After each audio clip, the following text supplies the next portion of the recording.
Google has emerged as the undisputed leader in artificial intelligence, surpassing all expectations. Everyone was clowning Google for flopping their first chatbot launch and making their search tell people to eat rocks. Headlines read like a eulogy. Is Google out of ideas? Can they survive AI? And Wall Street and Reddit both wrote off Google as a bureaucratic fossil, too bloated and slow to compete with the sleek, hungry AI startups overturning the tech world.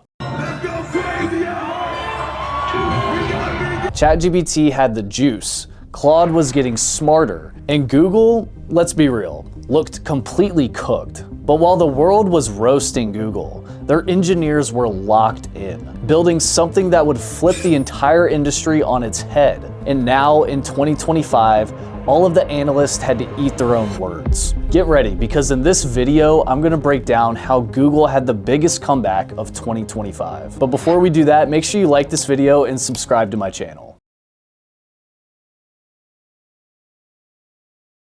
OpenAI launches ChatGPT in late 2022. Within weeks, everyone from YouTubers to coworkers and even family members are having conversations with a robot. 2 months later, 100 million people are using ChatGPT. People started labeling this as the Google killer. At the same time, Google tries to answer back with Bard. Their demo made up facts. Their image model got called out for bias. And Google search went viral for suggesting that you wash down your rocks with a side of glue pizza. Like, that doesn't even make any sense. YouTube Shorts and TikTok made entire careers out of dunking on Google's new AI overlords. The market did what it always does. It panicked. Google's valuation crumbled by over 100 billion in a single day. Corporate insiders hit the alarm, calling it a code red. And that's when Wall Street started gambling on OpenAI, Anthropic, or literally anyone who could present a working chatbot. From the outside, Google looked like they were cooked.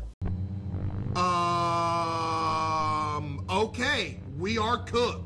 Even people in tech started whispering that Google, the company that wrote the playbook for machine learning in the 2010s, might be washed. But what nobody outside those walls realized was that Google still had some of the best AI talent on the planet, and years of hardware, data, and infrastructure lying in wait. Instead of running around panicking, Google started building. So fast forward to 2025, and Google drops Gemini 3. And this wasn't just another chatbot. Gemini 3 beat OpenAI's ChatGPT 4 and Claude on almost every benchmark that matters. Text, it writes better and faster. Reasoning, the model literally won a gold medal at the International Mathematical Olympiad.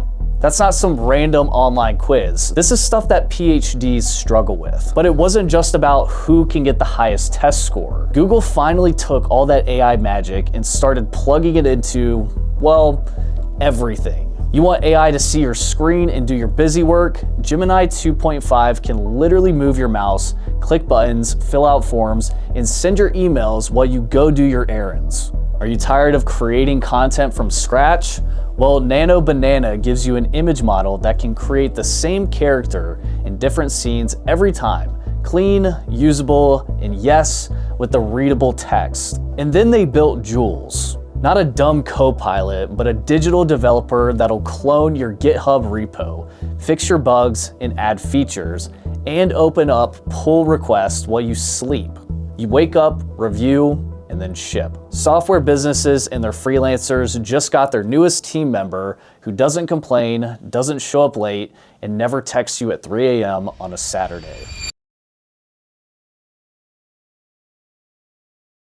But why did this work when others remained stagnant? Because secretly Google pulled the world's most ruthless screw you to the platform economy. They took over the whole stack. You see, most companies rent NVIDIA GPUs to train their AIs, not Google. They built their own TPUs optimized only for AI math. That means Gemini 3 and all of its siblings can run in secret at scale without battling everyone else for limited chips. This sounds expensive, but the cost is actually lower. Their speed is faster, and their flexibility is unmatched. Anthropic, the makers of Claude, now rely on Google's TPUs for 1 million processors. Meta and even OpenAI are thinking about following suit. In one generation, Google became the hardware plug for the entire next wave of software. But it's not just hardware. Google's Cloud's AI division is exploding. Their revenue is up 34% year over year, with 70% of current cloud customers now using their AI stack for research, marketing, business intelligence, and just about everything else. Now, for a normal company, that's a reason to brag, but Google, no. They've stayed very humble. Gemini's user base exploded to 650 million monthly actives, posting a ridiculous 30% quarterly jump. Google's AI integrated search mode grew from 18% to 19% usage in the US, while OpenAI's ChatGPT saw its own share drop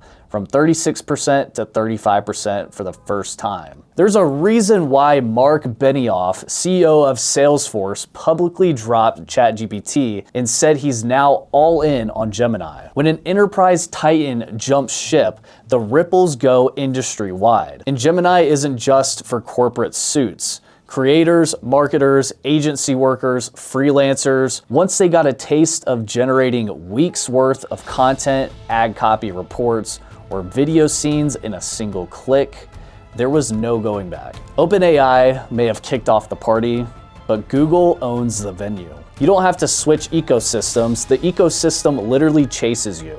And the wildest part of all of this, Google didn't just build AI, they made it background noise, and that's how you win.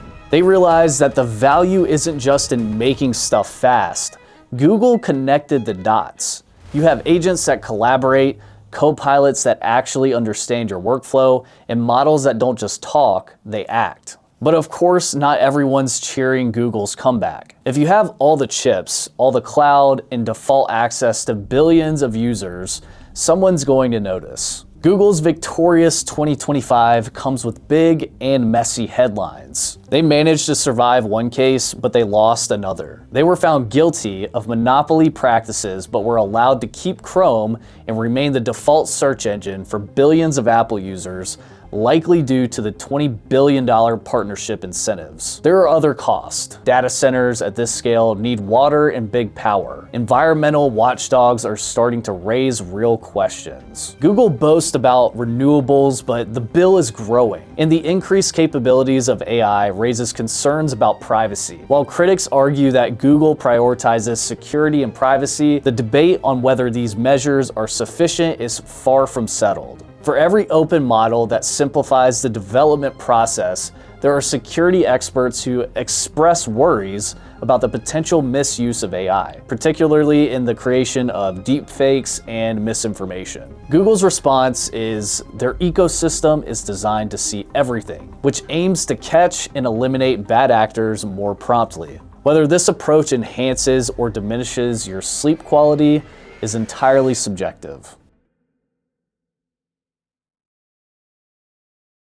So, is this where the race ends?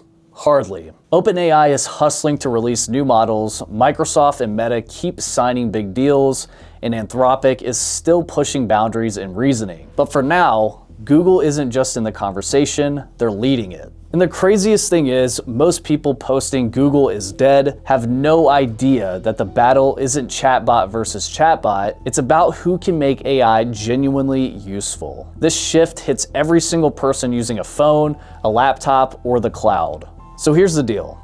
Google just scripted the biggest tech plot twist in a decade. They went from viral embarrassment to the most valuable, inescapable force in modern AI. This is no fluke. It's a masterclass in playing the long game while the world obsesses over viral sound bites. The finish line just moved, and for now, Google is the only one that crossed it. So if you like this video, like it and subscribe to my channel. It really does help. And until then, I'll see you in the next one.